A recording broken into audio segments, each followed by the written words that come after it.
Di dunia yang terdiri atas 9 ras, manusia dikenal sebagai yang terlemah.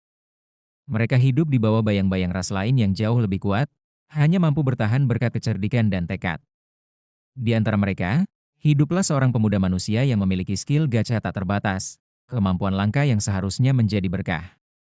Namun sayang, setiap kali ia menggunakannya, yang keluar hanyalah benda-benda tak berguna. Karena itu, teman-teman satu partinya mulai menganggapnya sebagai beban. Hingga akhirnya di dalam sebuah dungeon berbahaya, mereka mengkhianatinya dan mencoba menghabisinya. Namun tepat di ambang kematian, sesuatu yang tak terduga terjadi. Skill gacha miliknya tiba-tiba aktif dengan kekuatan yang belum pernah ia rasakan sebelumnya. Cahaya menyilaukan menyelimuti tempat itu, dan dari dalamnya muncul seorang gadis misterius, cantik Mbak Dewi, dengan aura yang luar biasa kuat. Levelnya 9999 alias Unlimited. Sejak saat itu nasib sang manusia terlemah pun seketika berubah. Suatu pagi yang cerah, Light meninggalkan rumah kecilnya di pinggiran desa dengan membawa harapan besar di dadanya, menjadi seorang petualang. Ia berjalan menyusuri jalan berdebu menuju kota, tempat kuil petualang berdiri megah, simbol kebebasan dan impian bagi banyak orang. Setibanya di sana, Light disambut oleh hiruk-pikuk para petualang yang berlalu lalang. Di balik meja resepsionis, seorang wanita muda tersenyum ramah padanya. Ia membantu Light melewati proses pendaftaran, menjelaskan langkah-langkah dengan sabar. Namun saat tiba pada tahap penentuan bakat, wanita itu berhenti sejenak dan menatapnya dengan rasa ingin tahu. "Jadi, kemampuanmu apa?" tanyanya lembut. Dengan semangat yang membara, Light menjawab, "Roda gacha." Wanita itu sempat terdiam, seolah memastikan apakah ia tidak salah dengar. Namun ekspresi serius Light menghapus keraguannya. "Aku bisa memanggil roda itu dan memutarnya kapan saja. Dari sana, aku akan mendapatkan item secara acak," jelas Light, matanya berbinar penuh percaya diri. Dengan sedikit canggung, ia mengangkat tangan dan memanggil kemampuan itu. Seketika, roda berputar di udara, bercahaya, berisik, dan tampak menjanjikan. Namun ketika berhenti, hasilnya sebuah garpu bengkok jatuh ke atas meja. Light terdiam sejenak. "Mungkin hanya kebetulan," katanya, mencoba tersenyum. Ia menekan tombol lagi. Roda kembali berputar, dan kali ini, yang muncul hanyalah sebutir apel serta sepotong roti busuk. Resepsionis itu menatap hasilnya dengan ekspresi sulit dijelaskan antara iba dan bingung. Akhirnya, ia tersenyum sopan. "Sepertinya, kemampuanmu agak unik ya. Tapi dengan skill seperti itu, kau mungkin tidak akan bisa naik dari peringkat F." Light hanya tertawa kecil untuk menutupi rasa malunya. "Kalau begitu, apa masih ada pekerjaan untuk petualang peringkat F seperti aku?" Wanita itu mengangguk dan menunjuk papan pengumuman besar di dinding yang dipenuhi lembaran misi. "Semua tugas dipasang di sana. Kau bisa memilih sesukamu." Namun, Light hanya menatap papan itu dengan kebingungan. Huruf-huruf di sana tampak asing, karena ia tak pernah bersekolah. Resepsionis itu, yang tampaknya menyadari kesulitannya, segera mengambil daftar misi di bawah meja. "Kalau begitu, aku bacakan saja. Saat ini, pekerjaan yang cocok untukmu antara lain mengumpulkan kayu bakar, mengangkut tanah, atau membantu menata taman. Tapi, bayarannya kecil sekali, hampir di bawah upah minimum." Alih-alih kecewa, Light justru tersenyum tulus. "Tidak apa-apa, aku akan melakukannya dengan senang hati." Wanita itu menatapnya sejenak, lalu mengangguk pelan. Mungkin, di balik kemampuannya yang dianggap tak berguna, ada sesuatu yang belum terlihat. Hari itu Light bekerja sekuat tenaga. Tubuh kecilnya dipaksa menanggung beban pekerjaan kasar, yang bahkan orang dewasa pun enggan melakukannya. Saat malam tiba, tangannya penuh luka, tapi setidaknya ia berhasil memperoleh cukup uang untuk membayar penginapan murah di pinggir kota. Namun nasib belum selesai mempermainkannya. Dalam perjalanan menuju penginapan, segerombolan biasmen lewat di jalan sempit. Mereka menatap Light seolah melihat sampah di pinggir jalan, lalu salah satu dari mereka menubruknya dengan sengaja. Uang hasil jerih payah seharian jatuh berserakan, dan sebelum sempat dipungut, para biasmen itu sudah mengambil semuanya sambil tertawa puas. Light berlutut di jalan, tangannya gemetar. "Tolong, itu semua yang kumiliki, aku butuh uang itu untuk tidur malam ini," pintanya lirih. Tapi tidak ada yang peduli. Para biasmen hanya meludah di tanah, lalu pergi sambil mengumpat tentang manusia rendahan. Orang-orang yang lewat pun berpura-pura tidak melihat. Dalam dunia ini, manusia menempati posisi terbawah dari 9 ras, dan tidak ada satupun yang mau membela mereka. Light hanya bisa terduduk di tanah, menatap kosong. Orang-orang memanggilnya sampah, makhluk tak berguna, dan berjalan pergi tanpa menoleh. Namun di tengah keputusasaan itu, seseorang datang menghampirinya. Sebuah tangan lembut terulur di hadapannya. Light mengangkat wajah dan melihat seorang wanita berambut perak dengan telinga panjang khas ras elf. Ia ragu-ragu, mengira wanita itu akan mempermainkannya seperti yang lain. Tapi tatapan mata elf itu berbeda, jujur, hangat, dan tulus. "Tak apa, kau aman bersamaku," kata sang elf pelan. Light masih ingin menolak, namun elf itu tiba-tiba berlutut di tanah berlumpur dan memeluknya tanpa ragu. Kejutan membuat Light membeku. Belum pernah ada makhluk non-manusia yang memperlakukannya seperti itu. Nama wanita itu adalah Sasha, dan ia memperkenalkan Light pada kelompoknya, Concord of Tribes, sebuah parti unik yang terdiri dari berbagai ras dengan misi menyatukan dunia dan menghapus diskriminasi. Pemimpinnya, Garou, adalah seorang beasman bertubuh besar yang berwibawa. Sasha menjelaskan bahwa mereka sudah memiliki anggota dari hampir semua ras, dan yang mereka butuhkan sekarang hanyalah seorang manusia untuk melengkapi formasi 9 ras. Karena itulah mereka mengajak Light bergabung. Bagi Light, itu terdengar seperti mimpi. Untuk pertama kalinya dalam hidup, seseorang mengulurkan tangan tanpa menghina. Maka tanpa pikir panjang, ia menerima tawaran itu. Hari-hari berikutnya berjalan cepat. Light mengikuti Concord dalam setiap misi, meski perannya tidak lebih dari sekadar pembawa barang. Ia tidak punya kekuatan, tak pandai bertarung, dan kemampuan roda gacanya pun dianggap lelucon. Bahkan begitu mereka memasuki Dungeon untuk pertama kalinya, Light hampir mati di mangsa ular raksasa. Beruntung Sasha dan Drago berhasil menyelamatkannya. "Light, kau harus lebih berhati-hati. Ini Dungeon berbahaya. Jangan pernah jauh dari tim," kata Sasha lembut saat merawat luka di lengannya. Light mengangguk malu, dan ketika anggota lain datang menggoda Sasha karena terlalu perhatian padanya, semua tertawa. Dalam hatinya, Light bersyukur. Ia pikir, mungkin inilah arti teman. Namun semua itu hanya topeng. Ketika mereka tiba di jalur sempit Dungeon, Garou berkata, "Kita berhenti di sini." Light mengira mereka akan beristirahat, jadi ia menurunkan tasnya dan menyiapkan air panas untuk teh. Tapi sebelum sempat menuangkannya, Drago menatapnya dingin. "Tidak perlu, kami tidak berhenti untuk beristirahat. Kami berhenti untuk menyingkirkanmu," katanya datar. "Apa maksudmu?" Garou tertawa kecil. "Kau benar-benar polos. Semua keramahan itu, semua hanya sandiwara. Kami benci manusia. Kami hanya menahan diri karena para petinggi Concord ingin menguji kemampuanmu. Tapi skillku tidak berguna." "Itu justru alasan mereka tertarik," kata Sasha, kini dengan ekspresi dingin yang sama sekali berbeda dari sebelumnya. "Skillmu mirip dengan milik seorang maestro. Mereka ingin tahu apakah roda gacha milikmu bisa berevolusi. Tapi karena hasilnya hanya sampah, kau tak berguna lagi." Light membeku, hatinya pun runtuh. Tawa, percakapan, kepedulian, semuanya bohong. Garo menghunus cakar besarnya. Sudah cukup basa-basi.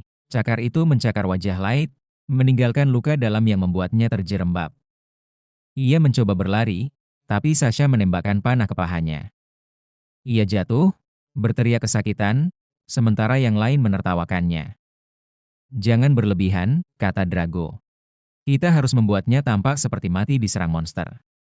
Light merangkak, menolak menyerah. Tubuhnya gemetar, darah menetes di lantai batu. Dalam keputusasaan ia terus merangkak, hingga tiba-tiba kakinya menekan sesuatu.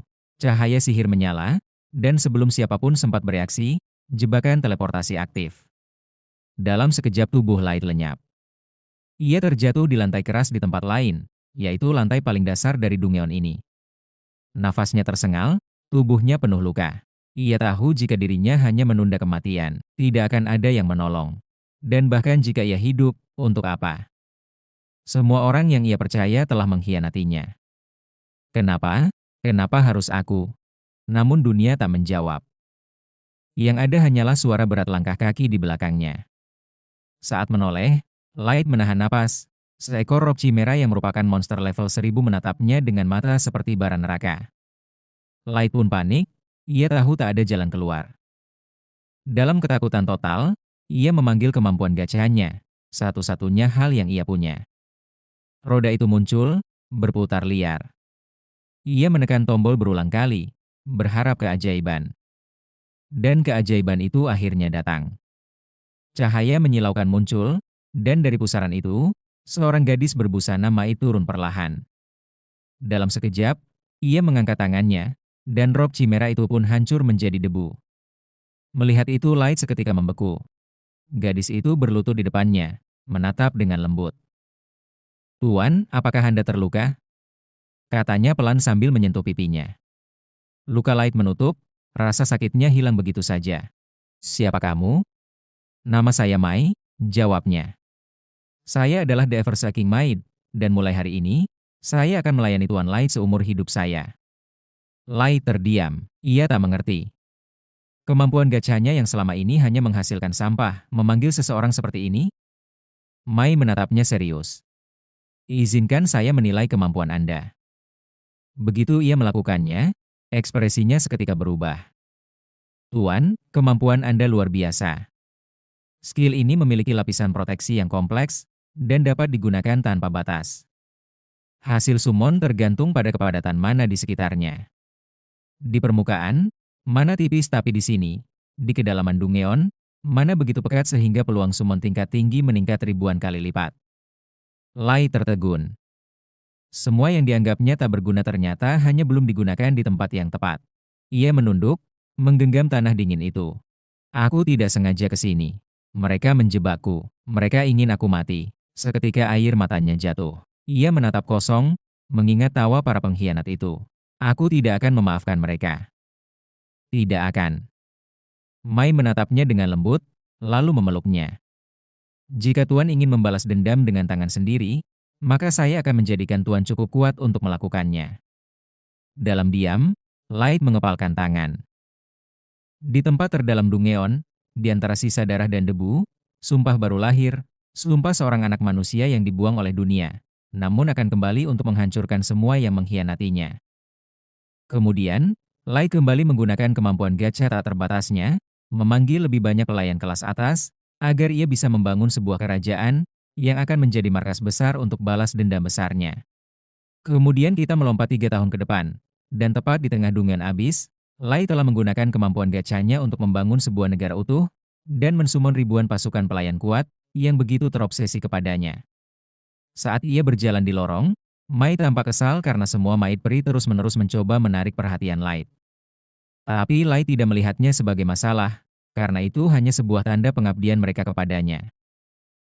Kemudian Light pergi ke kota untuk menyapa rakyatnya. Terlihat semua orang di sana benar-benar mencintai dan menghormatinya sebagai pemimpin mereka. Salah seorang pedagang bahkan tidak sungkan untuk mengadu bahwa stok cemilan telah menipis, dan Light berjanji akan mencari cara mendapatkannya lagi. Mai pikir mungkin permasalahannya ada di rantai pasokan, karena populasi kota sekarang jauh lebih ramai daripada 3 tahun lalu. Jadi ia harus menyesuaikan agar memenuhi permintaan yang meningkat. Sementara itu Light bertanya pada Mai, apakah ia tahu apa yang sedang dilakukan para pelayan super elit yang ia panggil.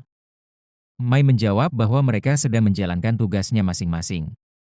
Aoyuki sibuk menjelajahi area sekitar Abyss untuk membuat peta, dan Ellie sibuk meneliti sihir baru untuk membantu Light mencapai tujuannya.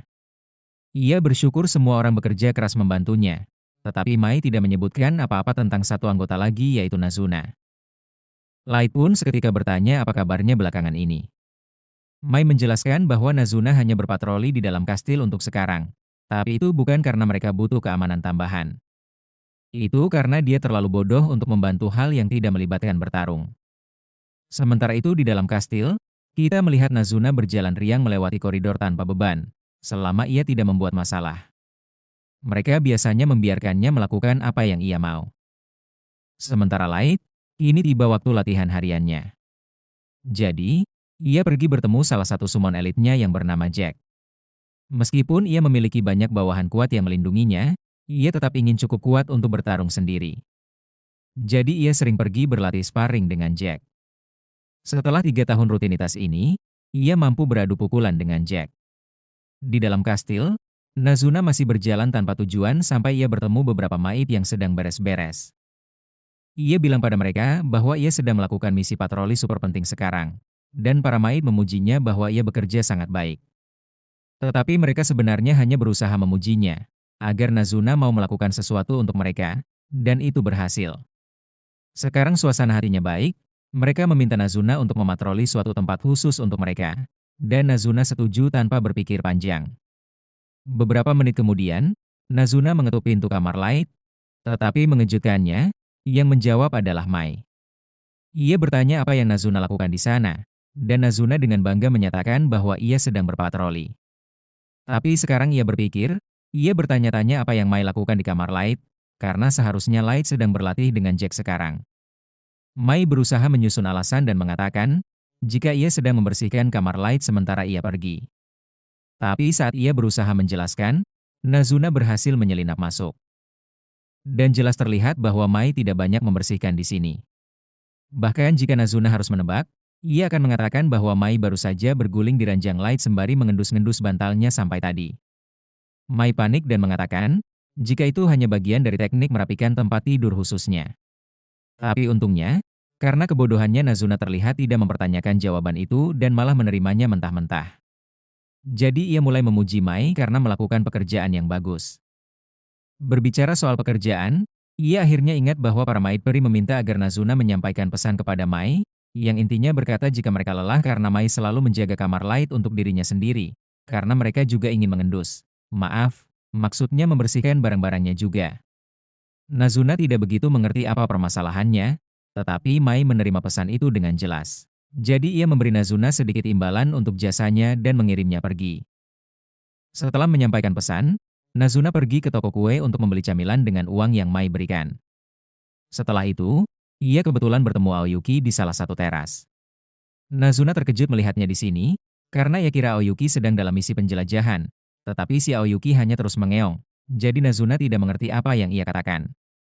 Light biasanya mampu menafsirkan maksud suara-suara itu. Tapi tebakan terbaik Nazuna adalah, Aoyuki ingin Nazuna menghancurkan seluruh hutan di jurang abis. Nazuna pun pastinya akan melakukannya juga jika tak ada yang meluruskannya. Kesal dengan kebodohan Nazuna, Aoyuki pun terpaksa keluar dari karakternya dan berbicara normal, untuk memberikan Nazuna bagian peta yang sudah ia selesaikan. Nazuna tertawa dan berkata jika Aoyuki seharusnya bilang dari awal, lalu ia membawa petanya dan melanjutkan patroli. Tujuan selanjutnya adalah ruang tahta. Setelah memastikan tidak ada orang, ia mulai mengendus tahta Light karena ia belum sempat melihat tuannya itu. Namun saat ia melakukannya, tiba-tiba ia mendengar bunyi retakan keras. Dan dengan ngeri, ia menyadari telah mematahkan sayap salah satu hiasan tahta. Ia akan mendapat masalah besar jika ada yang tahu. Dengan panik ia pun memperbaikinya secukupnya, supaya akan patah lagi saat orang lain menyentuhnya, sehingga bukan dia yang tertuduh. Setelah itu ia pun bergegas pergi. Di luar, Light dan Jack akhirnya selesai latihan. Mereka mengakhiri sesi dan menuju pemandian untuk bersantai. Jack bilang jika Light semakin mahir mengontrol tubuhnya, dan tak banyak orang di bawah sana yang cukup kuat untuk mengimbanginya lagi. Hal yang sama mungkin berlaku untuk orang di permukaan, tetapi ia mengingatkan Light agar tak terlalu sombong, karena mereka tidak tahu apa yang menunggu di permukaan. Light berkata jika dirinya paham, dan berjanji tidak akan membuat kekuatannya menguasai dirinya, sehingga tidak akan ada kesalahan ketika saatnya balas dendam tiba.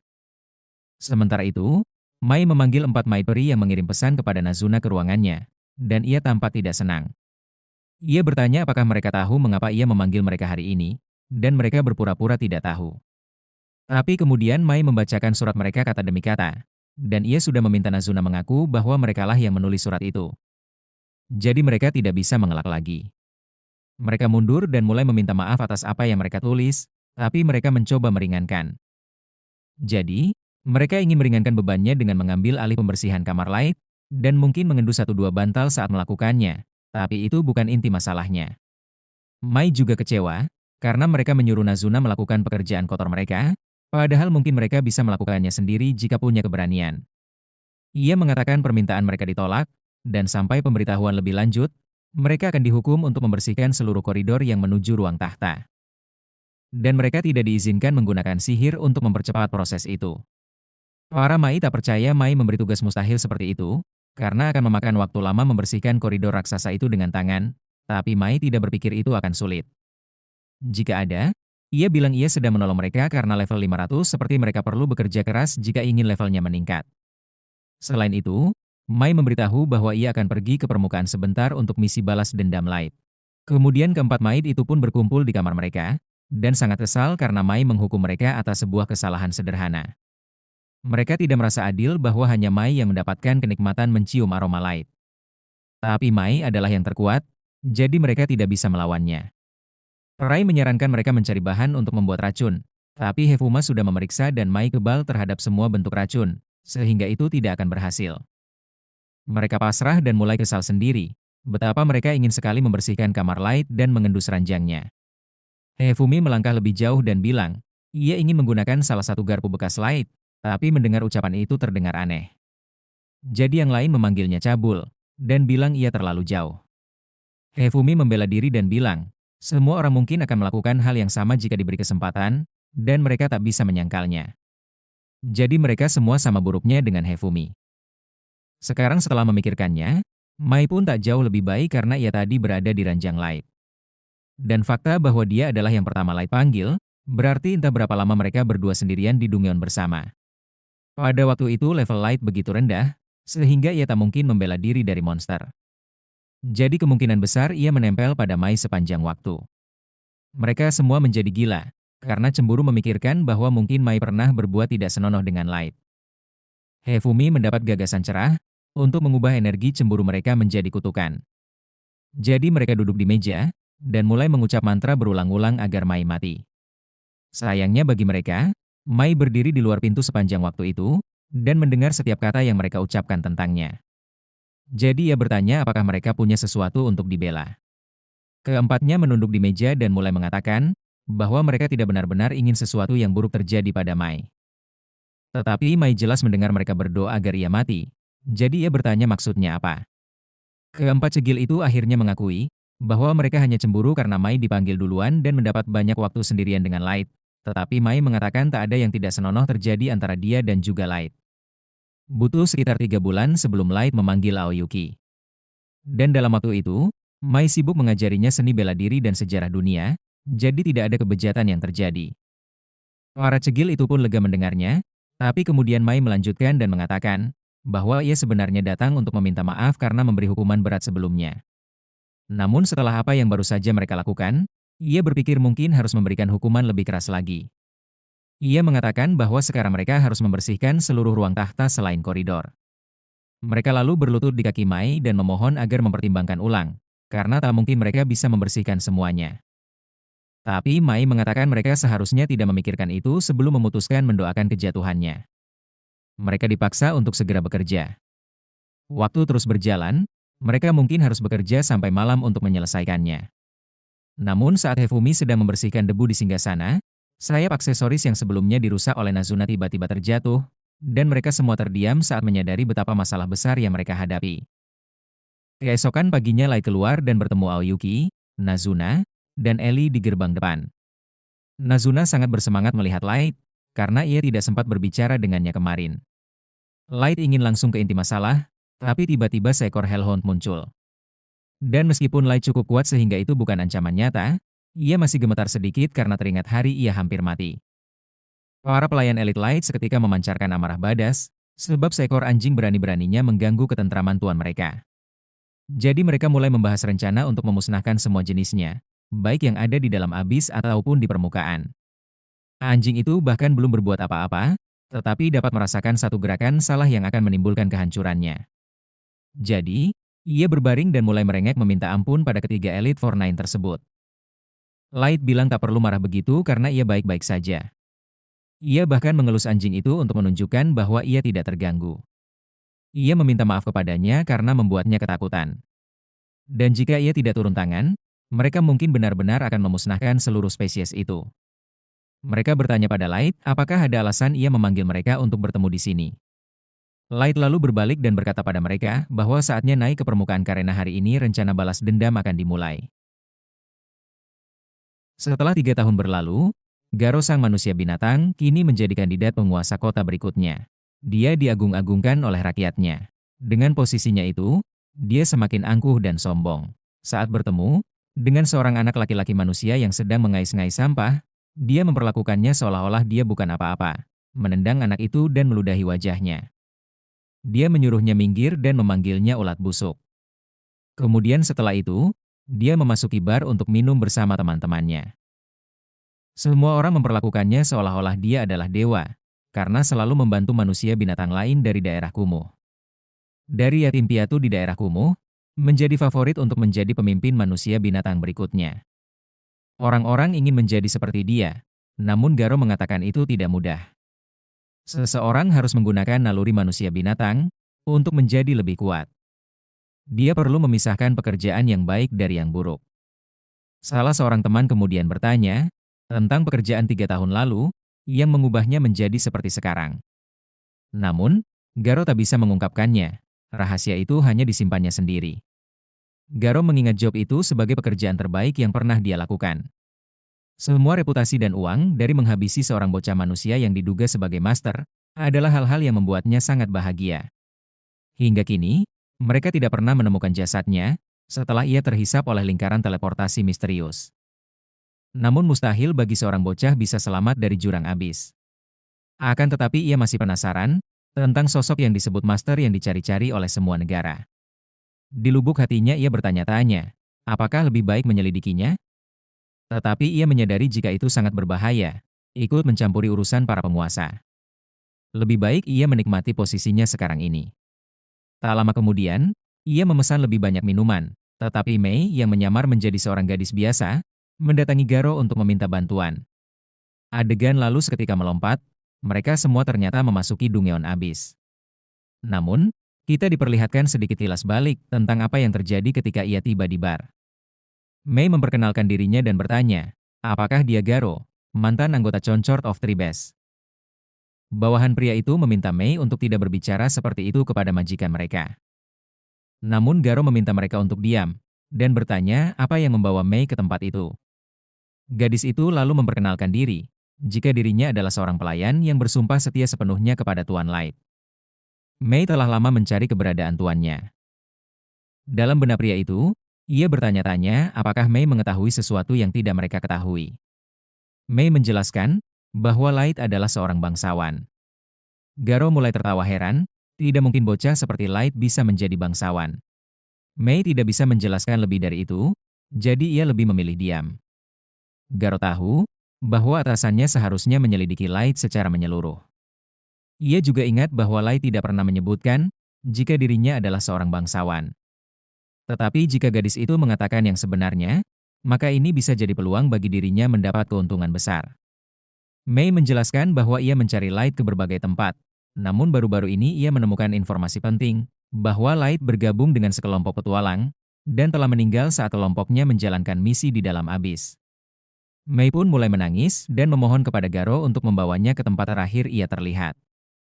Mei lalu membuka sebuah peti yang berisikan batangan emas untuk dapat meyakinkan Garo. Para manusia binatang seketika terkejut, sementara Garo bergulat dalam kebimbangan. Apakah Light benar-benar keturunan bangsawan? Apakah dirinya akan dibayar jika mengantarnya? Apakah ini perangkap? Namun meski kekhawatirannya mungkin terjadi, tetapi ia berpikir bahwa Mei hanyalah seorang manusia yang mudah bagi dirinya lenyapkan. Alhasil Garo pun berkata kepada Mei, jika dia bersedia mengantarnya, tetapi bukan karena uang, melainkan untuk sahabatnya Light. Ucapan itu padahal hanya omong kosong, karena selain akan merampas batangan emasnya, dia juga berniat untuk menikmati tubuh Mei yang indah, sampai dirinya puas. Singkatnya mereka pun sampai di lokasi Light terakhir terlihat. Garo menjelaskan bahwa Light terluka parah, akibat diserang oleh monster yang muncul tiba-tiba. Malangnya, ia pun terjerembab ke dalam jebakan teleportasi dan lenyap begitu saja. Mendengar itu, Mei seketika berlutut sembari mengepalkan tangannya. Bukan untuk mendoakan, melainkan untuk merasakan kepedihan, bagaimana majikannya diperlakukan keji oleh para bajingan tersebut. Garo kemudian bertindak seolah-olah merasa tidak bersalah, karena tidak sempat menolongnya. Namun di balik itu, dia telah bersiap dan telah memblokir pintu keluar, agar gadis itu tidak bisa pergi. Dalam benaknya, ia selalu tahu bahwa manusia adalah makhluk yang rapuh dan mudah ditipu. Di sisi lain, Mei mulai mengucapkan kata-kata kemalangan, bahwa Light dikhianati oleh para bajingan itu, dan disiksa di tempat yang kotor seperti ini. Seandainya ia berada di sisinya sejak awal, mungkin ia tidak akan terkena panah, ditendang, atau dibiarkan berlumuran darah. Rasa malu ini terlalu berat untuk ditanggung. Mendengar ucapan Mei barusan, Garo seketika mundur dan mengeluarkan cakarnya yang tajam. Ia bertanya-tanya, bagaimana gadis ini tahu semua ini? Hanya anggota parti dan para petinggi negara yang tahu apa yang terjadi. Garo mulai berteriak dan bertanya, bagaimana Mei bisa tahu? Ia juga menuding, jika Mei adalah mata-mata yang ditugaskan oleh seseorang. Mei keberatan atas tuduhan tersebut, karena satu-satunya orang yang ia sumpah setia adalah Lights. Atas penghinaan itu, detik itu juga ia memutuskan untuk melenyapkan mereka semua di tempat ini. Seketika Mei pun memancarkan aura intimidasi yang begitu mengerikan, bahkan Garo beserta anak buahnya tak bisa berkutik, hanya dengan merasakan auranya saja. Bagaimana bisa, seorang manusia yang dianggap makhluk lemah, bisa memancarkan aura sedahsyat itu? Ucap Garo yang heran. Tatapannya begitu dingin, mampu membunuh dalam sekejap, ia hanya bertanya-tanya apakah ia akan melenyapkan mereka. Namun tiba-tiba Light muncul, meminta Mei untuk berhenti karena Garo adalah mangsanya. Para manusia binatang terkejut dan bertanya-tanya, bagaimana mungkin seorang bocah bisa masuk ke dalam Dungeon paling berbahaya seorang diri. Mereka pikir, dia mungkin ditemani oleh sebuah party, dan meminta Garo untuk berhati-hati karena ini bisa jadi jebakan besar. Sementara itu Garo terlihat terkejut, matanya terbelalak tak percaya, bagaimana mungkin Light berhasil selamat. Dengan senyum manisnya Light kemudian bilang, bahwa ia kembali untuk membalaskan dendam setelah 3 tahun. Mendengar itu, para bawahan Garo meminta penjelasan untuk memahami apa yang terjadi. Alih-alih menjelaskan, Garo justru mulai tertawa sombong. Dia tidak habis pikir, bagaimana seorang level 15 ingin membalas dendam pada seseorang sekuat dirinya yang berada di level 150. Tidak mungkin seorang anak seperti Light bisa mengalahkannya. Oleh karena itu, dia akan melenyapkan Light dan membawa jasadnya ke hadapan para petinggi, sehingga ia akan menjadi manusia binatang terhebat yang pernah ada. Mendengar omong kosong itu, Light hanya bisa menghela nafas sembari memperingatkan, jika Garo seharusnya waspada dengan kehadirannya dan juga Mei, yang tadi membuat mereka tak berkutik merasakan aura yang Mei pancarkan. Dengan angkuh dan sombongnya, Garo menolak tunduk, ia justru berkata, meski Mei sepertinya cukup kuat, namun apa yang bisa diperbuat oleh 2 orang manusia melawan satu kelompok beastmen? Setidaknya, semua rekannya berada di level 130 ke atas. Bagaimana mungkin manusia biasa yang dianugerahi bakat tak berguna bisa mengalahkan mereka? Keselamatan Light pun hanya sebatas hoki, serta ditolong oleh Mei.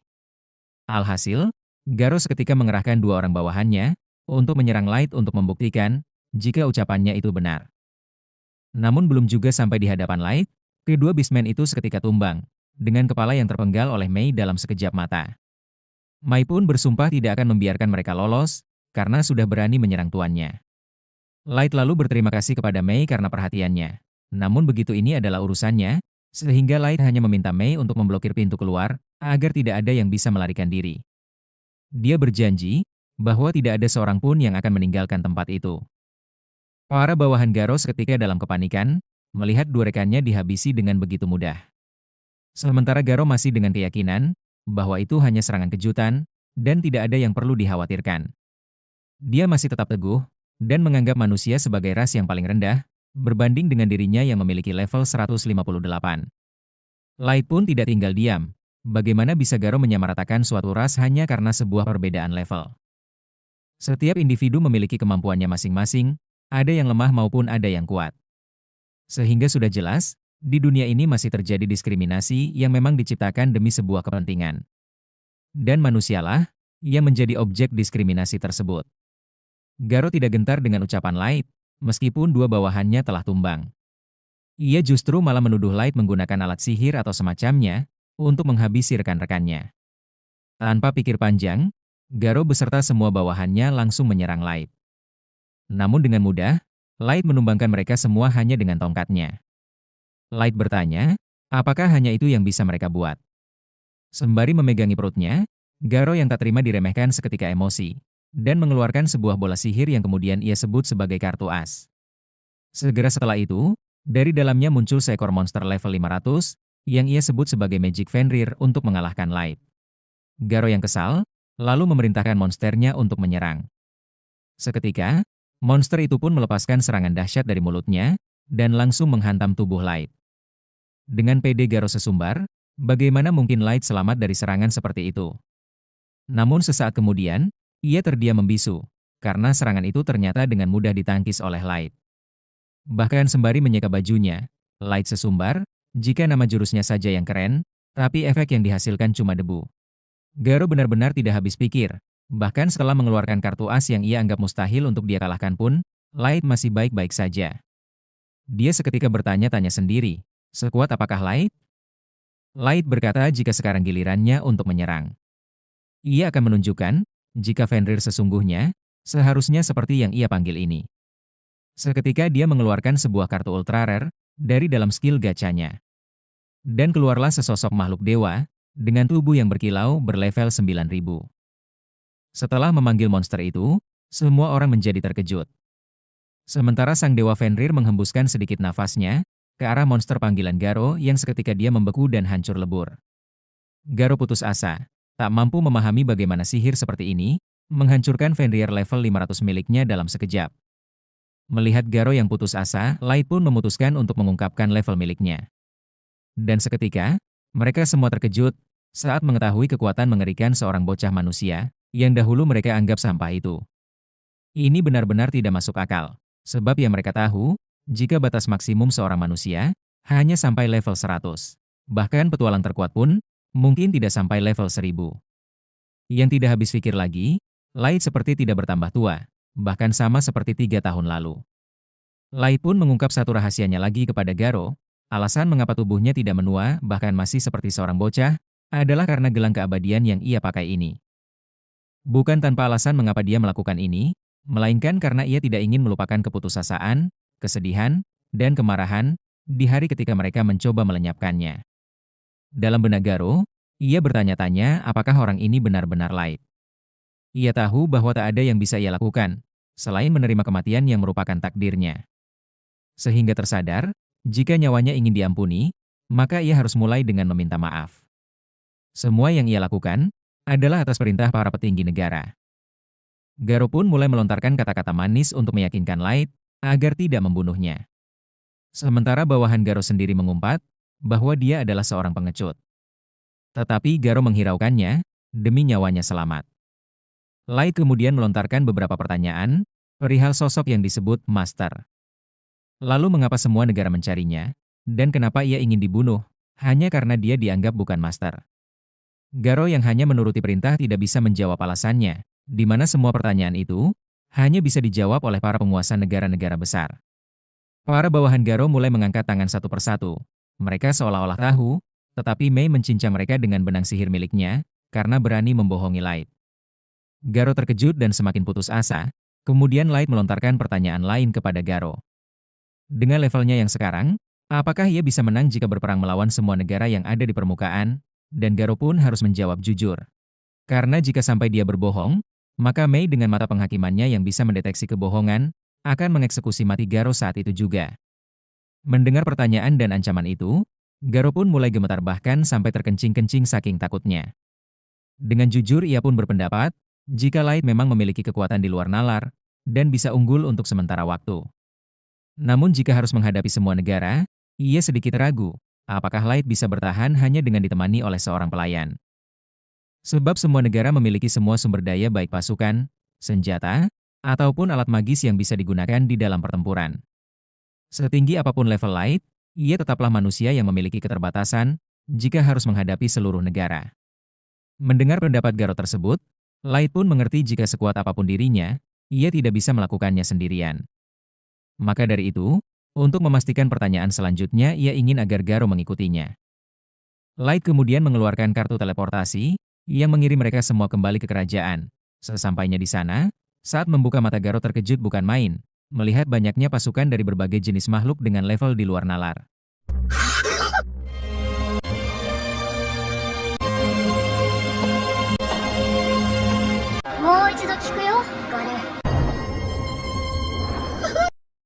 Raut wajahnya sudah bisa menjawab betapa mengerikannya kekuatan tempur yang Light miliki. Light kembali bertanya kepada Garo, dengan kekuatan tempur yang dimilikinya saat ini, apakah dia bisa mengalahkan semua negara di atas permukaan sana? Bukannya menjawab, Garo justru semakin terjerembab dalam jurang keputusasaan, melihat betapa mengerikannya situasi yang ia alami ini. Seketika Garo menyadari, jika ia adalah orang pertama yang menyaksikan lahirnya seorang dewa. Kemudian kita diperlihatkan momen pada 5 bulan yang lalu. Setelah 2,5 tahun berada di dalam Abyss untuk membangun kekuatan, Light akhirnya kembali ke permukaan. Ia memutuskan untuk mengunjungi kampung halamannya dengan harapan untuk menunjukkan kepada keluarganya bahwa sekarang ia telah cukup kuat untuk melindungi mereka. Namun ketika tiba di sana, harapan itu berubah menjadi keputusasaan. Desa yang dahulu penuh dengan kenangan indah, kini berubah menjadi puing tanpa adanya tanda-tanda kehidupan. Light berlari dengan mata terbelalak, seakan menolak kenyataan di depan matanya. Ia akhirnya jatuh berlutut tanpa daya. Mei dan yang lainnya menenangkannya, berjanji bahwa mereka akan membalas apapun yang telah dilakukan kepada desa tersebut.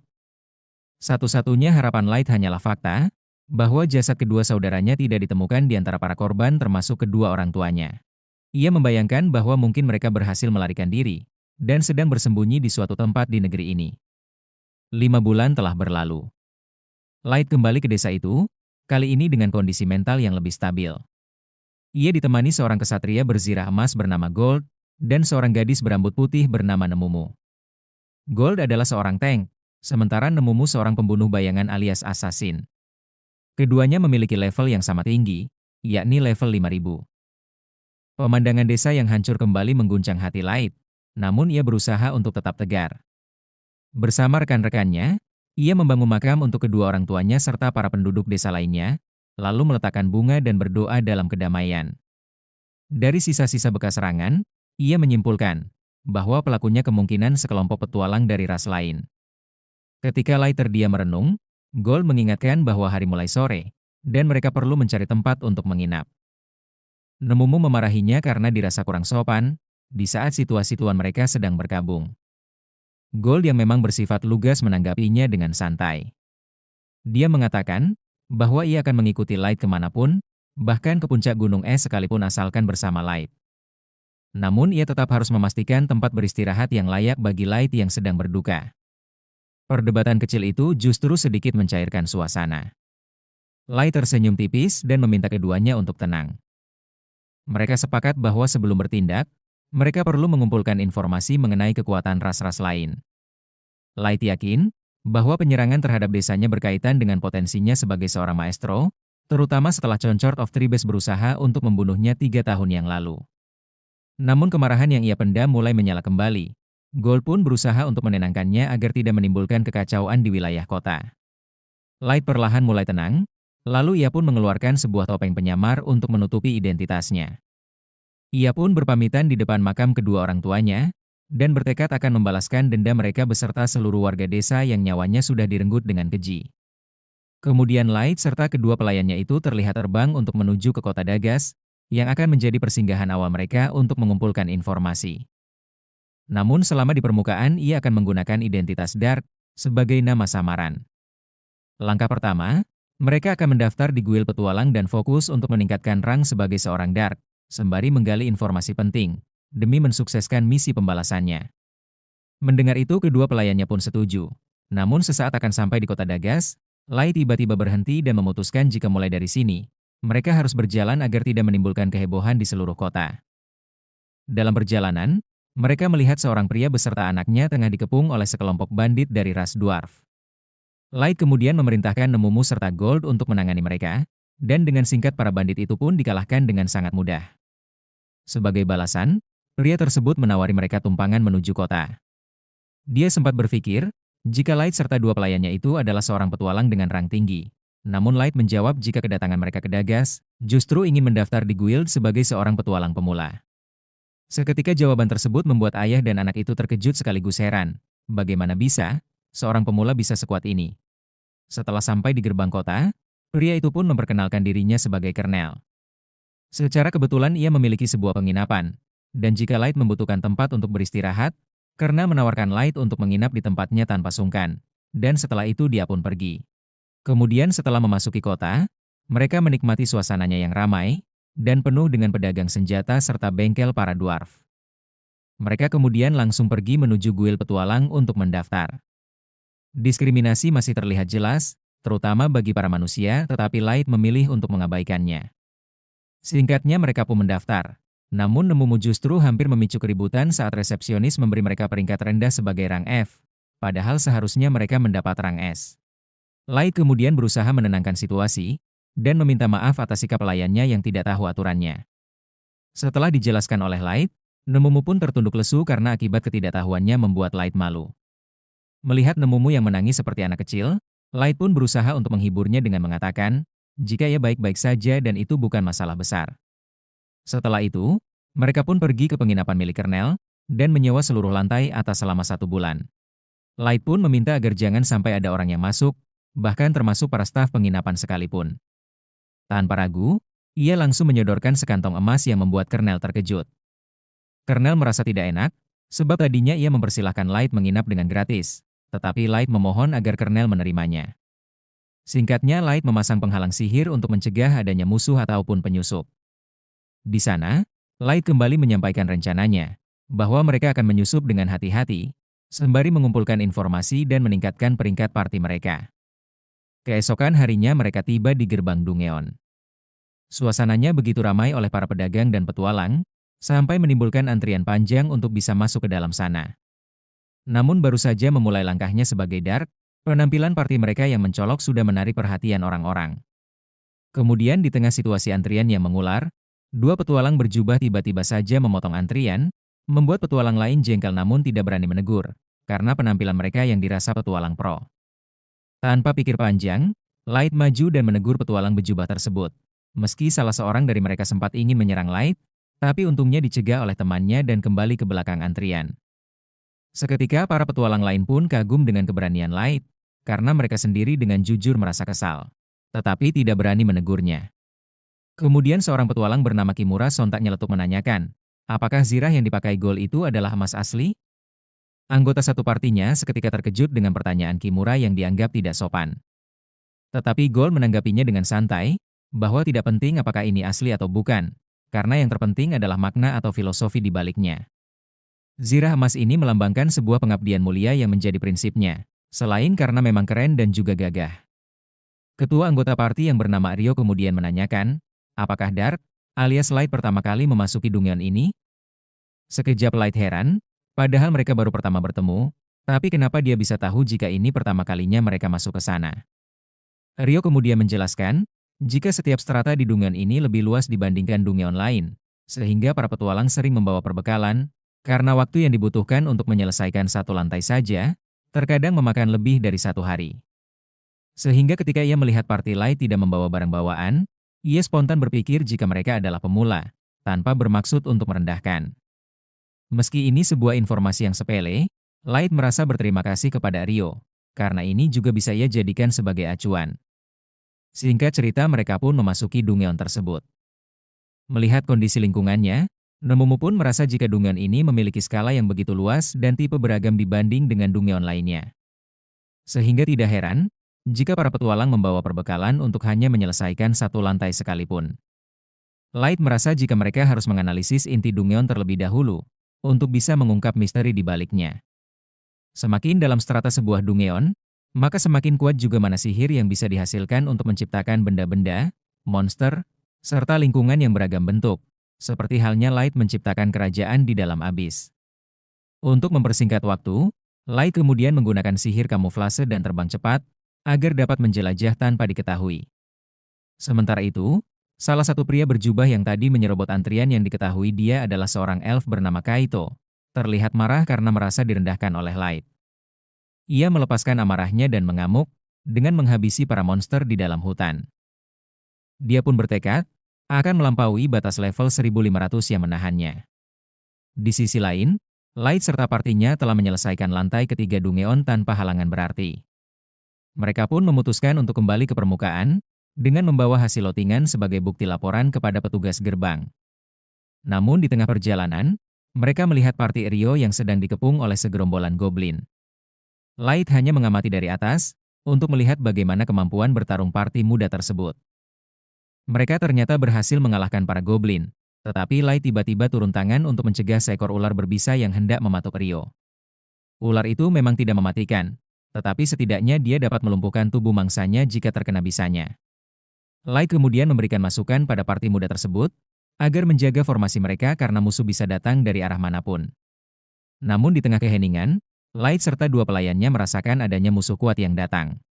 Dan benar saja, segerombolan Great Bush Wolf muncul dari dalam hutan, yang membuat Rio berpikir jika mereka tidak akan bisa melawannya. Namun Light menyuruh mereka untuk diam di tempat, sebab serigala itu tidak akan menyerang.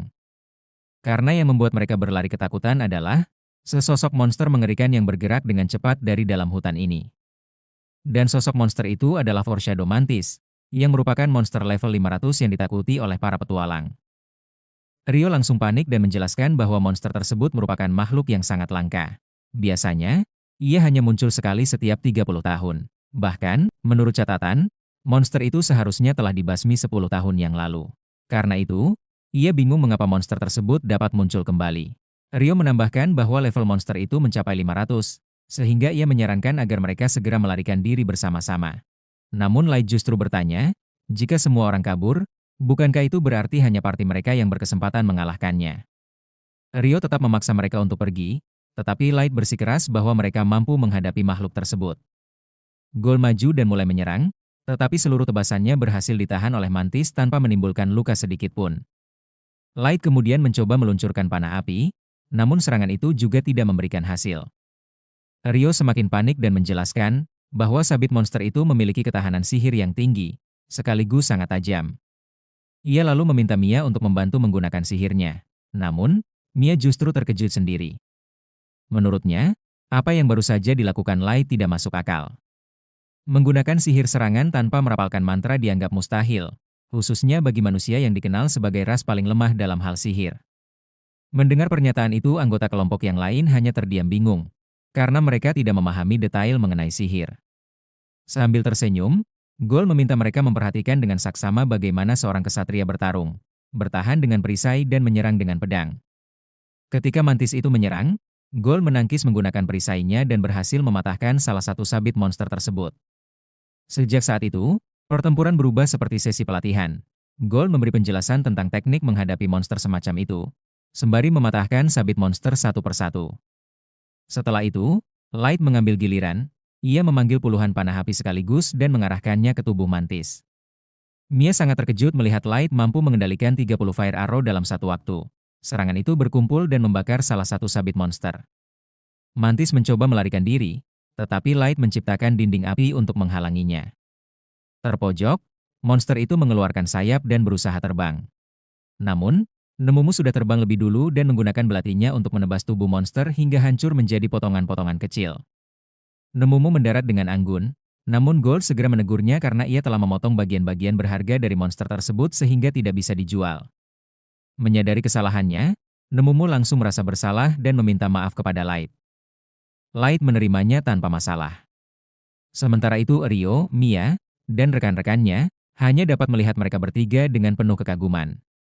Mereka mulai bertanya-tanya, siapakah sebenarnya tiga orang ini? Rio bahkan menduga bahwa mereka adalah petualang rank A, atau mungkin bahkan rank S. Namun saat Rio menyampaikan kekagumannya, Light menjelaskan dengan santai bahwa mereka bertiga baru saja terdaftar sebagai petualang, dan saat ini masih berstatus sebagai rank F. Gold menyarankan agar pembahasan itu dilanjutkan nanti, dan meminta agar mereka fokus mengumpulkan batu sihir. Tetapi Light mengatakan bahwa mereka harus merapikan kekacauan yang ditimbulkan Nemumu terlebih dahulu. Tidak lama kemudian, kelompok Rio ikut membantu. Mia memanggil bola air besar agar mereka dapat mencuci tangan. Di dalam Dungeon, air bersih merupakan hal yang sangat berharga, sehingga kemampuan Mia untuk menciptakan air murni dari mana saja merupakan anugerah yang luar biasa. Light dapat merasakan ketulusan kelompok tersebut sebagai sesama petualang, sehingga ia mengucapkan terima kasih. Mia kemudian mendekati Light dan meminta maaf, karena baru sempat mengucapkan rasa terima kasih atas pertolongan Light saat insiden ular semak sebelumnya. Dengan bersemangat, Mia menyampaikan rasa terima kasih, namun tanpa sengaja menggigit lidahnya sendiri, membuat wajahnya memerah karena malu. Gold lalu mengingatkan bahwa mereka harus segera pergi sebelum monster lain datang. Namun, Rio memiliki usulan lain, ia menyarankan agar mereka ikut menuju camp kelompoknya yang jaraknya tidak jauh dari sana. Karena matahari sudah mulai terbenam, Rio menjelaskan bahwa berjalan di dalam Dungeon pada malam hari sangat berbahaya. Ia juga mengatakan bahwa ia ingin membalas kebaikan Light dan rekan-rekannya. Selain itu, Mia memiliki beberapa pertanyaan mengenai pengendalian sihir yang hanya dapat dijawab oleh Light. Akhirnya, Light setuju, dan mereka bertiga mengikuti kelompok Rio menuju camp untuk makan malam dan beristirahat. Setelah makan dan beristirahat sejenak, Barulah Mia mengetahui bahwa orang tua Light dahulu merupakan penyihir. Ia mulai menduga bahwa hal itulah yang membuat Light memiliki kemampuan luar biasa. Namun Light membalas bahwa Mia juga sangat hebat untuk seusianya. Mia merasa pujian itu terlalu berlebihan, sebab ia merasa belum mampu menggunakan sihir taktis tanpa mantra seperti Light. Saat sedang makan, Rio yang sedang mengunyah pelan bertanya pada Mia mengenai perbedaan jenis-jenis sihir. Mia langsung menjelaskan dengan antusias bahwa sihir dibagi menjadi 3, sihir tempur, sihir taktis, dan sihir strategi. Sihir tempur digunakan dalam pertarungan jarak pendek, seperti panah api. Sihir taktis memiliki cakupan lebih luas, contohnya seperti dinding api yang Light ciptakan. Sihir strategi merupakan sihir berskala besar, seperti meteor, tsunami, atau gempa sihir yang biasanya membutuhkan banyak penyihir untuk mengumpulkan kekuatan secara bersama-sama. Mampu menggunakan sihir taktis saja sudah merupakan bukti bahwa seseorang adalah penyihir kelas 1. Ras seperti Dragonaut, Dark Elf, dan Demon mampu melakukannya dengan mudah. Namun bagi manusia, hal itu adalah hambatan besar yang jarang bisa dilampaui. Mia mengaku merasa kagum sekaligus iri karena Light dapat melakukannya dengan mudah, bahkan lebih jauh lagi, tanpa merapalkan mantra. Ia percaya bahwa mereka sedang menyaksikan sejarah baru yang tercipta tepat di depan mata mereka. Nemumu berdiri sambil tertawa puas dan mengatakan bahwa Mia memiliki kepekaan yang baik karena mampu menghargai kekuatan Light. Gold langsung menanggapinya dengan kalimat mengejek, dan perdebatan kecil pun terjadi hingga suasana menjadi ramai. Light dan Rio sampai saling meminta maaf satu sama lain karena keributan itu. Rio kemudian menjelaskan bahwa Mia sebenarnya sangat berbakat, sampai-sampai ia menerima rekomendasi dari Principality untuk masuk ke Akademi Sihir mereka. Light tertarik dan menanyakan apa itu Principality. Rio menjelaskan bahwa Principality adalah negara gabungan dari 9 ras, dan Akademi Sihir mereka dianggap sebagai tempat terbaik bagi siapapun yang ingin mempelajari sihir. Gold bertanya mengapa Mia belum bersekolah di sana. Rio menjelaskan bahwa kedua orang tua mereka sudah meninggal dan mereka tidak memiliki cukup penghasilan untuk biaya pendidikan maupun kebutuhan hidup. Karena itulah, mereka kembali bekerja sama dengan teman masa kecil mereka, Kimura dan Wardi, untuk menjadi petualang dan mengumpulkan uang agar suatu hari Mia dapat bersekolah. Namun Mia justru berkata bahwa ia sudah senang bisa tetap bersama mereka seperti sekarang. Ia memohon agar Rio tidak melakukan tindakan berbahaya hanya demi dirinya. Rio mengangguk dan berjanji akan menjaga dirinya. Melihat kedekatan dan ketulusan parti muda itu, Light tiba-tiba teringat pada adiknya sendiri. Ia berkata bahwa Mia pasti akan mencapai tujuannya. Namun Mia mengira Light hanya berusaha menghiburnya. Light menjelaskan bahwa ia benar-benar percaya akan hal itu, karena manusia yang memiliki bakat sihir saja sudah jarang, dan Mia memiliki talenta alami.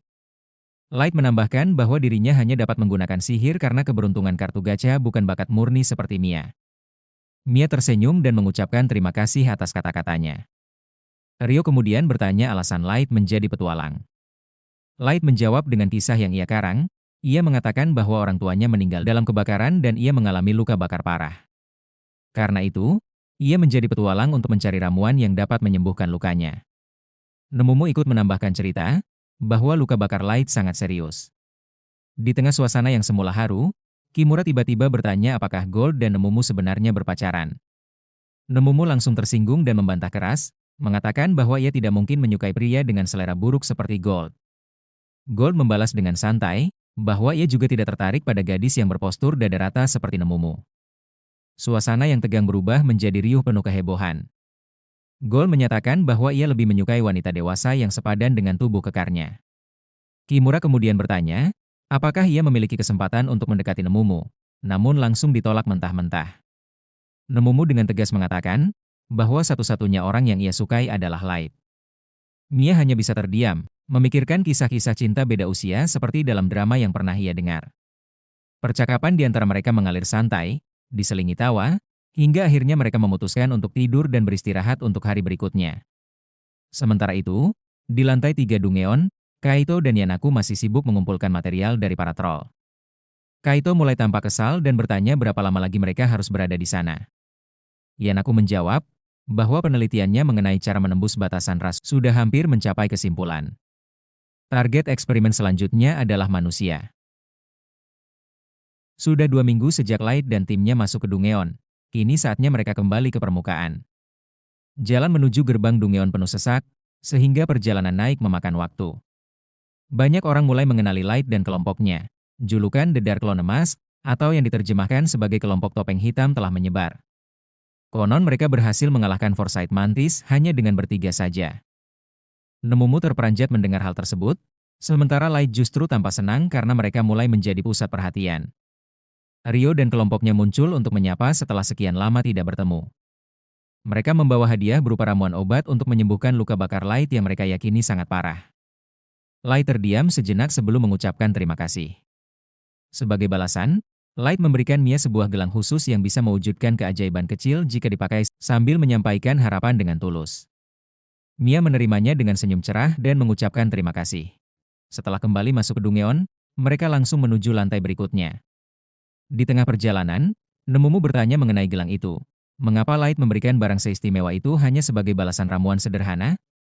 Light menjawab bahwa itu memang bukan barter yang seimbang, tetapi ia memberikannya karena ia menghargai perhatian dan ketulusan Mia. Sesampainya di lantai 5 yang dipenuhi salju, Light memberi tugas kepada Gold dan Nemumu untuk menangani para Yeti di sana.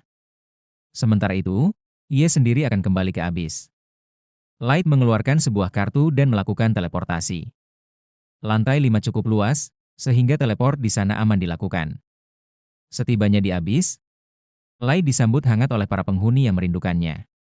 Mei menyajikan teh, dan Light menceritakan perjalanan mereka, termasuk pertemuan dengan Rio dan Mia. Mei merasa senang mendengarnya.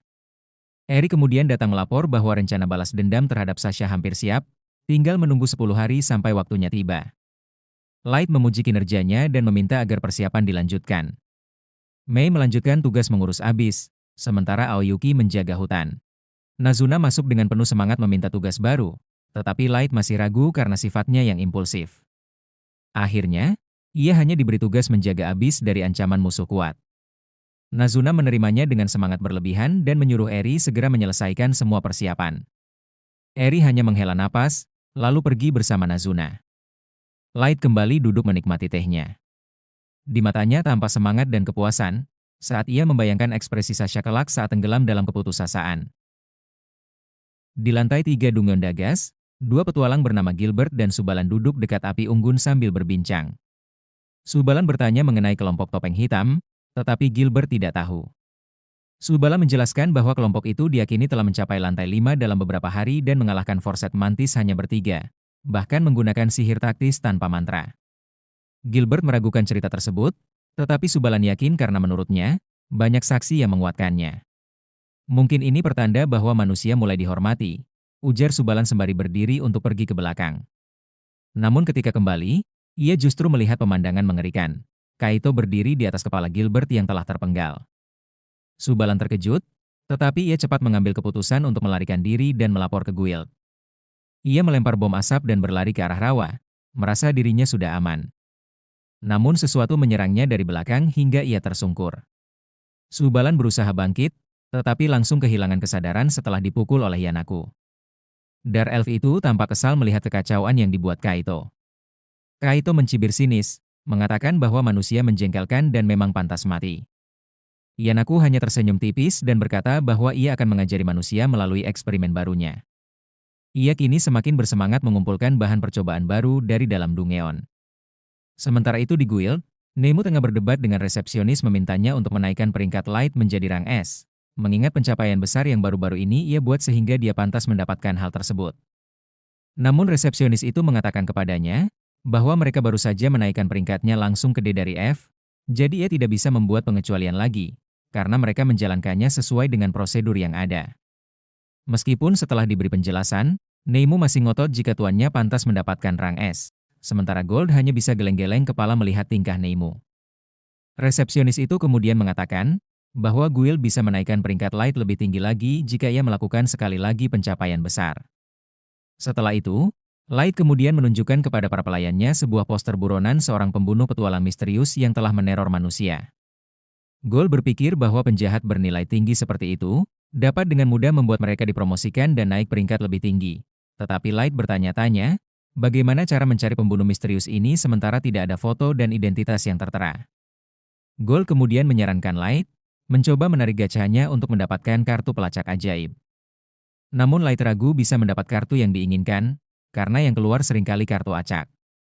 Nemo lalu menyarankan bagaimana jika mereka meminta bantuan dari Abyss, tetapi saat mereka mendiskusikan rencana tersebut, tiba-tiba sebuah portal dimensi terbuka yang membuat mereka seketika waspada. Mereka semakin terkejut, karena yang keluar dari portal dimensi itu ternyata adalah Mia, yang tak sadarkan diri dengan tubuhnya yang dipenuhi luka. Ia segera membaringkan gadis itu di tempat tidur untuk beristirahat, dan menggunakan mantra penyembuhan untuk memulihkan kesehatannya. Setelah menyembuhkan Mia, Light memeriksa apa yang telah terjadi melalui ingatannya. Dari ingatan tersebut, terlihat awalnya mereka bertemu sekelompok petualang yang memperingatkan tentang adanya pembunuh misterius yang mengincar manusia. Rio bertanya-tanya, apakah pembunuh misterius itu mungkin saja monster? Tetapi parti itu yakin, jika si pembunuh adalah salah satu ras yang ada, karena berdasarkan informasi, pembunuh itu menggunakan berbagai jenis sihir untuk menyerang korban. Kelompok parti itu kemudian menyuruh Rio CS untuk menyebarkan informasi itu kepada yang lainnya. Mereka pun disarankan untuk segera keluar dari dalam Dungeon. Setelah itu mereka pun bergegas untuk keluar. Namun di tengah perjalanan, tiba-tiba sekelompok misterius muncul, yang tak lain mereka adalah Yanaku dan Kaito. Dengan berpura-pura baik Kaito bertanya kepada Rio, mengapa mereka terlihat begitu tergesa-gesa padahal ini sudah larut malam. Dengan polosnya, Rio memberitahu Kaito dan Yanaku untuk segera pergi keluar dari dalam Dungeon, karena adanya pembunuh misterius yang sedang mengincar nyawa para petualang terutama manusia. Begitu rupanya, pantas saja jumlah petualang tiba-tiba berkurang, ucap Kaito yang kemudian mengucapkan terima kasih. Tetapi ucapan terima kasih itu ternyata bukan untuk informasi tersebut, melainkan karena Rio dan kawan-kawan sudah mau mengantarkan nyawa mereka sendiri ke hadapannya.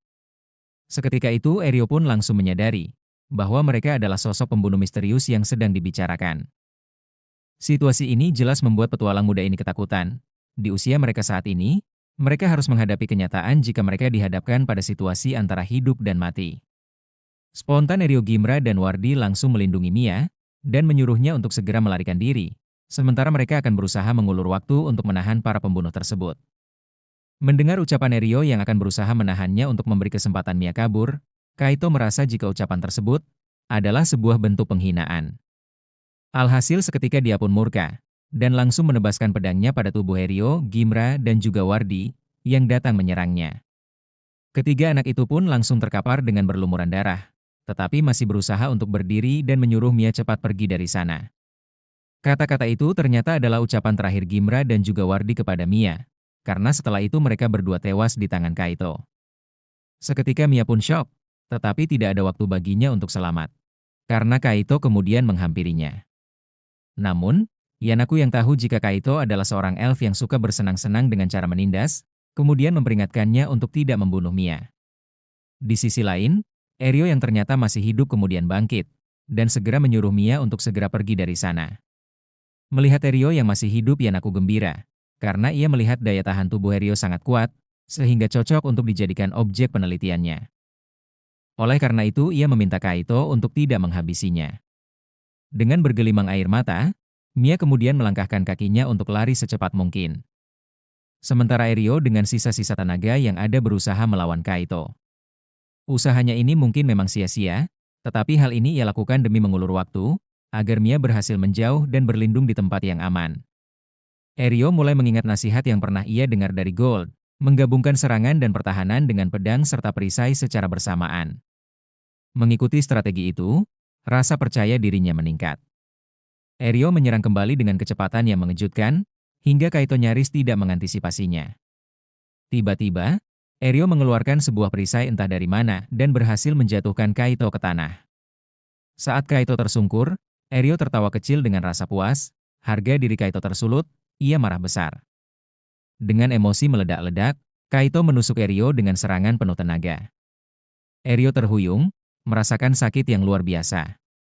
Kaito hendak memberikan pukulan terakhir, tetapi Yanaku mencegahnya. Mereka masih membutuhkan Rio tetap hidup.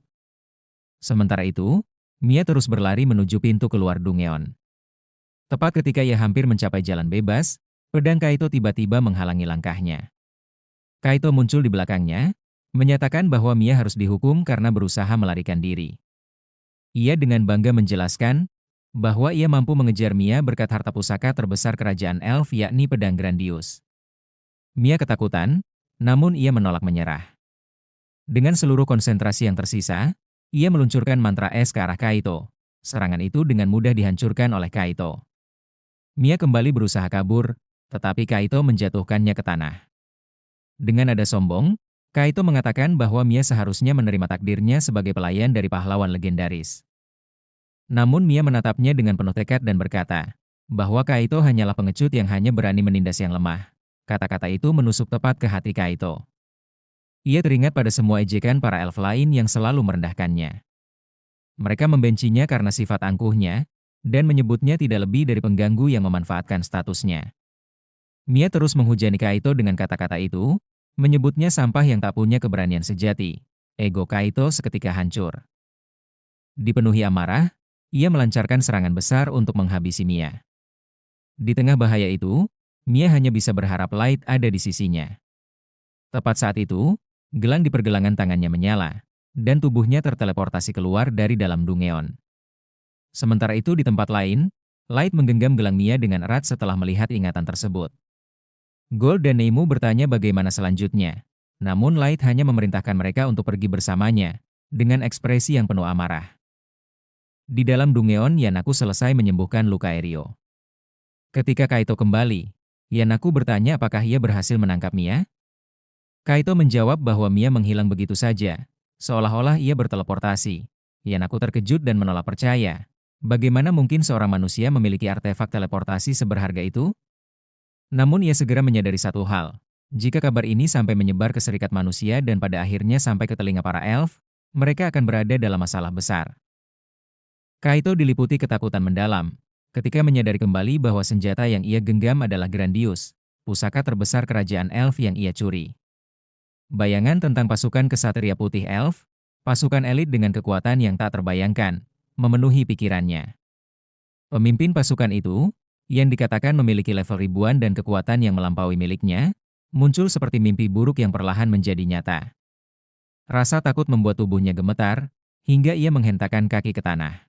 Berulang kali untuk menahan kecemasan yang semakin menggila. Yanaku berusaha meredam kepanikan itu dengan rencana yang menurutnya bisa menyelamatkan mereka berdua. Selama penelitian tentang penembusan batas level belum selesai, harapan masih ada. Kaito sedikit mereda, meski rasa takut tetap bersemayam di kepalanya. Ia bersiap untuk menghilang sementara waktu agar penelitian itu dapat segera dituntaskan. Namun semuanya berhenti ketika Light muncul. Kehadirannya tak mereka sadari. Light tidak menaruh perhatian sedikit pun pada Kaito. Ia hanya menghadap dua tubuh muda yang terbaring kaku dan menutup mata mereka dengan penghormatan yang sunyi. Kemudian ia memulihkan Nerio, yang sebelumnya tergeletak hampir tanpa nyawa. Dalam diam, Light memandang para elf itu dengan sorot yang sepenuhnya berubah. Tidak ada amarah yang meledak, tetapi ada sesuatu yang jauh lebih berat, kekecewaan dan tekad yang membeku. Ingatan tentang bagaimana Rio berusaha keras hanya demi masa depan Mia, menyatu dengan pemandangan tragis yang ada di hadapannya. Semua usaha itu berakhir dengan kejam. Light kemudian memutuskan bahwa pembalasan tidak akan jatuh kepada siapapun kecuali Kaito. Gold dan Neimu menyingkir tanpa perlu diperintah secara langsung. Light dan Kaito kini berdiri dalam pertarungan yang tidak dapat dihindarkan. Kaito menyerang terlebih dahulu. Serangannya cepat, namun Light menghentikannya tanpa kesulitan. Pertarungan berkembang menjadi satu arah. Light menangkis setiap tebasan dengan gerakan ringan, seolah tubuhnya telah terbiasa menghadapi serangan yang lebih berbahaya dari ini. Ketika Light melancarkan serangan balasan, satu pukulan saja cukup untuk membuat Kaito tersungkur dan kehilangan kendali napas. Meski tertekan, Kaito menolak menyerah. Ia memanggil kekuatan leluhur para maestro, dan menciptakan puluhan pedang sihir di udara. Senjata-senjata itu melesat, menghantam tanah serta melepaskan berbagai efek elemen yang menghancurkan sekitarnya. Namun Light tetap menghindar dengan kehadiran yang tenang, seolah tubuhnya bergerak lebih cepat dari kehancuran itu sendiri. Light kemudian memanggil pedang-pedang es, senjata itu melesat dan menghancurkan tiruan Grandius yang diciptakan sihir Kaito satu demi satu, hingga tidak ada bentuk kekuatan palsu yang tersisa. バカなエルフ種の魔術師をはるかに凌駕する魔力こんなことが Serangan terakhir Kaito, yang ia lepaskan dengan seluruh tenaga dan harapan yang tersisa, juga hancur tanpa meninggalkan jejak. Pada saat itu, tidak hanya serangannya yang runtuh, tetapi juga kebanggaannya. Yanaku menyaksikan semuanya tanpa bisa berkata atau bergerak. Ia menyadari bahwa perbedaan kekuatan di hadapannya bukan sekadar jarak, melainkan jurang yang tak mungkin diseberangi. Light berdiri tegak, sementara Kaito terpuruk dalam kehancuran mental dan fisik. Dalam keputusasaan itu, Kaito mengungkapkan asal-usul dirinya, bukan untuk memohon ampun, melainkan untuk mempertahankan sisa terakhir identitasnya. Ia mengaku sebagai submaestro, keturunan dari darah maestro yang pernah dihormati dan ditakuti. Ungkapan itu tidak mengubah keadaan. Yang tersisa hanyalah pengakuan bahwa ia pernah menganggap dirinya lebih tinggi daripada siapapun, dan kini berada di hadapan seseorang yang tidak bisa ia sentuh sama sekali. Light tampak kaget, karena baru mengetahui adanya istilah submaster bagi keturunan master. Informasi ini cukup penting, sehingga Light memutuskan untuk menunda kematian kedua elf sialan itu. Rencana pun berubah.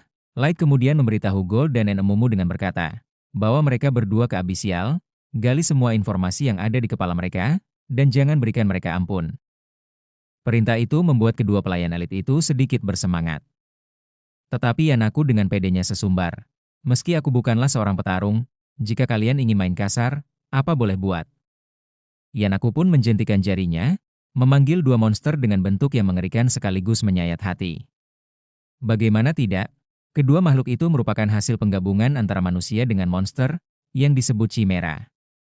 Kedua Chimera itu memiliki level yang sangat tinggi, bahkan melampaui batas pertumbuhan normal manusia. Namun kelemahan mereka adalah tubuh yang tidak stabil, dan bergantung pada daging manusia untuk bisa bertahan. Tujuan penelitian Yanaku adalah menciptakan makhluk yang bisa menghancurkan batas level melalui penggabungan antar spesies. Agar dapat melahirkan pejuang yang tidak lagi dibatasi oleh sistem level, seperti para master dan submaster. Ia berencana terus menggunakan manusia sebagai bahan percobaan, demi menyempurnakan penelitiannya. Rencana Yanaku itu seketika membuat amarah Light memuncak. Dia pun segera memerintahkan Gold serta Nemumu untuk menghabisi kedua Chimera itu dan membebaskan mereka dari penderitaan. Sementara untuk Yanaku, Light mengaku sudah tidak sabar ingin segera membawanya ke dalam abis dan memberinya keputusasaan. Namun Yanaku malah tertawa sombong, karena yakin jika mereka tidak akan bisa mengalahkan kedua makhluk hasil penelitiannya. Kedua Chimera langsung menyerang Gold dan juga Nemumu. Namun dengan sekejap, keduanya berhasil menumbangkan Chimera tersebut. Akan tetapi meskipun sudah tertebas, tubuh kedua Chimera itu masih bisa beregenerasi dan bangkit kembali. Sambil tertawa keras, Yanaku berkata, bahwa serangan Gold dan Nemumu masih belum cukup untuk bisa mengalahkan kedua Chimeranya dengan mudah. Melihat situasi itu, Light sedikit khawatir dengan keadaan Gold dan Nemumu. Namun Kaito yang merasa diabaikan, kemudian menyerang Light dengan membabi buta. Sementara Light terus bergerak cepat untuk menghindari serangan-serangan tersebut. Di sisi lain, Gold dan juga Nemumu mulai dibuat kesal, karena setiap tebasan yang mereka lancarkan tidak menghasilkan apapun. Sebab tubuh kedua Chimera itu terus-menerus beregenerasi. Yanaku yang melihat mereka saling berdebat malah tertawa dan mengatakan, bahwa mustahil bagi keduanya untuk bisa mengalahkan monster ciptaannya. Bahkan dengan lancangnya Yanaku berkata, jika mereka berdua menyerah, maka ia akan menjadikan Gold dan juga Nemumu sebagai bahan percobaan terbaiknya. Mendengar itu, Gold yang tidak ingin membuat Light menunggu lebih lama akhirnya memutuskan untuk serius. Begitu juga dengan Nemumu. Alhasil, Nemumu pun mengaktifkan skill yang disebut Absolute Death, sementara Gold menggunakan skill Judgment Flare. Keduanya langsung melancarkan serangan secara bersamaan, tetapi Yanaku masih saja tertawa sombong dengan nada meremehkan. Sesaat kemudian, ekspresi Yanaku seketika berubah, ketika kedua makhluk ciptaannya itu tidak bisa lagi bangkit. Dia pun mulai panik, lalu mendekati kedua Chimera itu. Keduanya perlahan berubah menjadi abu, karena dilahap oleh api, layaknya Amaterasu milik Uchiha Itachi di serial Naruto. Saat Yanaku meratapi kedua makhluk ciptaannya, Nemumu tiba-tiba muncul dan langsung menendang si Johnny milik Yanaku. Alhasil dia pun menjerit kesakitan dan langsung tumbang. Gold hanya geleng-geleng kepala, melihat perbuatan Nemumu yang sudah menghancurkan masa depan seseorang. Namun Nemumu dengan santainya menjawab, bahwa itu belum cukup. Bahkan ia berniat kembali ke Abyss untuk melakukan sesuatu yang lebih dari ini. Di sisi lain, Kaito yang semakin kesal kemudian mengerahkan seluruh kekuatan pedang Grandius untuk segera menghabisi Light. Energi yang terpancar dari pedang itu kini jauh lebih besar, dan jangkauan serangannya meluas. Namun Light dengan mudah menghindari semua serangan tersebut. Light pun menyadari bahwa teknik yang digunakan Kaito adalah gabungan dari beberapa jenis sihir. Tekniknya lebih cocok disebut cambuk sihir ketimbang disebut teknik berpedang, karena saking cepat dan lincahnya ia bergerak, menjadikannya sulit untuk diprediksi. Gold dan Nemumu yang menyaksikan jalannya pertarungan berpendapat, jika serangan itu cepat dan cukup kuat untuk bisa mengalahkan kesatria biasa. Namun bagi tuan mereka, jurus terkuat senjata kelas tinggi dari bangsa elf itu, ternyata tidak ada yang istimewa sama sekali. Kaito pun semakin emosi, melihat serangannya hanya dijadikan seperti mainan oleh Light. Alhasil, dia pun menyerang Light dengan serangan bertubi-tubi. Akan tetapi Light tetap bisa menghindarinya dengan santai, tanpa menunjukkan rasa sedikit tertekan. Merasa sudah cukup untuk main-mainnya, Light kemudian memutuskan untuk diam dan menerima serangan Kaito dengan senang hati. Kaito yang merasa dirinya diremehkan, lalu menyalurkan seluruh kekuatannya pada Grandius yang kemudian ditebaskan pada tubuh Light. Saat tebasan pedang itu tepat mengenai bahu Light, serangan tersebut sama sekali tidak memberikan dampak apapun. Kaito yang sudah mengerahkan seluruh tenaganya terus menyerang sambil berteriak kesal. Namun hasilnya tetap sama, Light justru berhasil meniadakan kekuatan Grandius, yang membuat Gold dan Nemumu berkomentar, jika nasib Kaito sudah tamat. Seketika Light menghantam perut Kaito hingga ia terpental, dan memuncratkan darah dari mulutnya. Light pun perlahan mendekatinya. Dengan raut yang mengintimidasi, ia pun berkata jika dirinya tidak bermaksud membunuh Kaito saat ini, karena masih ada beberapa hal yang ingin ia ketahui darinya. Namun setelah semuanya usai, Light memastikan jika Kaito akan merasakan penderitaan yang jauh lebih menyakitkan dari sebuah kematian. Kaito yang sadar jika hidupnya terancam, langsung berlutut di hadapan Light sambil berusaha memohon ampun dan berjanji akan memberitahu semua hal yang ia ketahui. Namun bagi Light, pemandangan itu sangat menyedihkan. Ia teringat pada Ryo, Gimura serta Wardi, orang-orang yang dulu menjadi korban kejahatan Kaito. Mereka tidak pernah memohon ampun, bahkan terus berjuang sampai akhir demi melindungi Mia. Seorang pahlawan sejati seharusnya tidak boleh menyerah dalam keadaan apapun. Sedangkan Kaito yang mengaku sebagai pahlawan di masa depan, justru menunjukkan sifat seorang pecundang. Light kemudian mengambil pedang Grandius, lalu melemparkannya kembali ke arah Kaito. Light memberi satu kesempatan terakhir. Jika Kaito berhasil melukainya meskipun sedikit saja, maka ia akan dibebaskan. Tapi Kaito yang diliputi oleh ketakutan tiba-tiba beranjak berdiri dan lantas kabur. Namun di tengah keputusasaan itu, Light segera mengeluarkan kartu gacha yang disebut Solar Ray dan menembakkan laser ke arah Kaito hingga menembus kakinya. Alhasil, Kaito pun tersungkur sambil mengerang kesakitan. Light kemudian berjalan mendekat dengan langkah tenang. Menurutnya, ia sependapat dengan apa yang dikatakan oleh Mia, bahwa Kaito sama sekali tidak pantas disebut pahlawan. Ia hanyalah seorang pengecut yang hanya memilih melarikan diri dari kenyataan, dan tidak lebih dari seonggok sampah yang menjijikan. Setelah pertarungan yang membosankan itu berakhir, Light memutuskan untuk membawa jasad Gimura dan Wardi ke Abyss untuk dimakamkan di sana.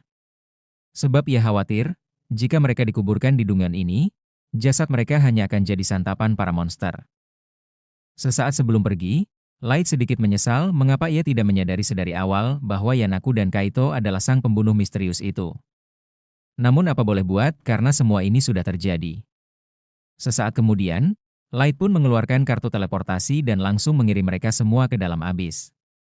Sesampainya di sana, Kaito tampak kebingungan dan bertanya-tanya di mana mereka berada.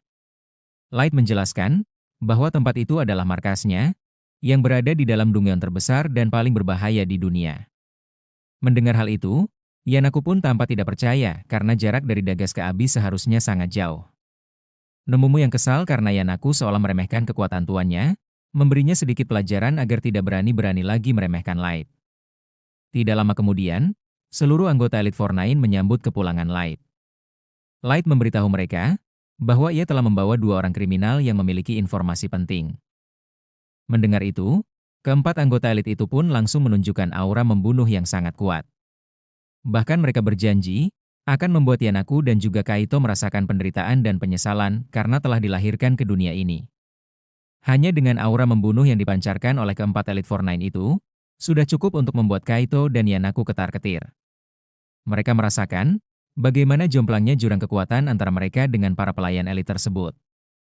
Light meminta semua orang menahan diri. Ia berkata bahwa Kaito dan Yanaku akan dieksekusi setelah semua informasi terkumpul. Mendengar itu, yang lain akhirnya mengerti dan memilih menunggu. Light lalu memerintahkan Gold untuk merawat Ryo, sementara ia dan Nemumu akan menguburkan Wardi dan Gimura dengan layak. Tiba-tiba Yanaku mulai berteriak, mengaku bahwa ia hanya dipaksa dan diancam oleh Kaito untuk melakukan semua eksperimen mengerikan itu. Seketika Light pun langsung merasa muak. Menurutnya, semua tindakan kejam Yanaku adalah pilihannya sendiri, apalagi tidak ada satupun korban yang pernah ia biarkan hidup. Karena itu, Light memutuskan menginterogasi Kaito dan Yanaku secara langsung. Ia ingin menggali semua informasi tentang master mereka sebelum menjatuhkan hukuman yang setimpal. Keputusan itu membuat Kaito dan Yanaku panik. Mereka sadar sepenuhnya bahwa nasib mereka kini berada di tangan Light.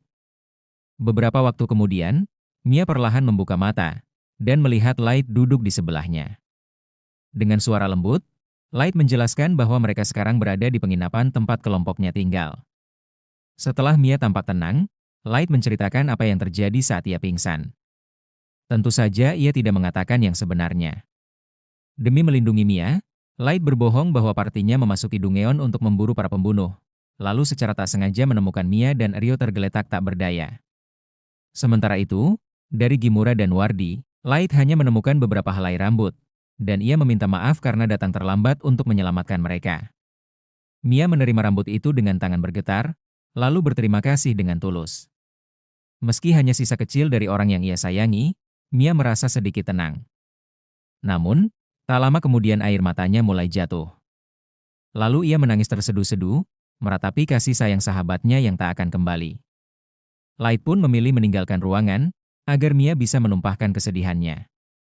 Beberapa waktu kemudian, Light mengunjungi guild petualang dan melaporkan seluruh kejadian tentang pembunuh para petualang. Berkat informasi itu, pihak asosiasi menaikkan peringkat Light menjadi peringkat C. Awalnya Light bermaksud menyerahkan jasad Kaito dan Yanaku sebagai bukti. Namun setelah mengetahui laporan jika pelakunya adalah seorang Dark Elf, resepsionis itu merasa jika itu saja sudah cukup. Sehingga membuat Light memutuskan untuk tidak menyerahkan mereka, dan memberikan laporan palsu. Kini Light kembali ke penginapan dan duduk bersama Mia dan Ryo. Dengan suara lembut, Mia memberitahu bahwa ia dan Ryo telah memutuskan untuk berhenti menjadi petualang.